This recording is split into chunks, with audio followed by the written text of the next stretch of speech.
Today's verse is Matthew 7:13 and 14, which comes from the last part of the Sermon on the Mount. In it, Jesus says, "Enter through the narrow gate, because the gate is wide and the way is spacious that leads to destruction, and there are many who enter through it. How narrow is the gate and difficult the way that leads to life, and there are few who find it." In verse 13, Jesus' command is short and to the point. Enter through the narrow gate. A little later in verse 14, he identifies what this gate is the entrance to. It's the entrance to life.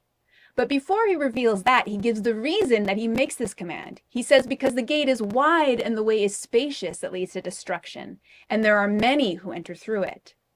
In other words, there's another gate out there, and when you see it, it will appear to you as if it were the gate to life, because it is so wide and welcoming, and because the way leading up to that gate is so spacious and roomy, even with so many people on it, the crowd itself adding to its attraction. But Jesus says that wide gate, that broad way, and that bustling crowd, it leads to destruction.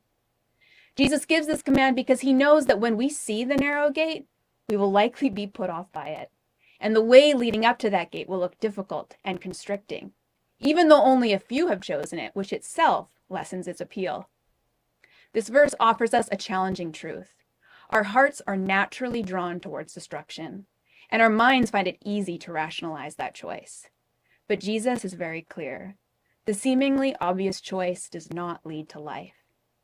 Today, be strengthened by the words of Jesus. Continue to choose the narrow gate.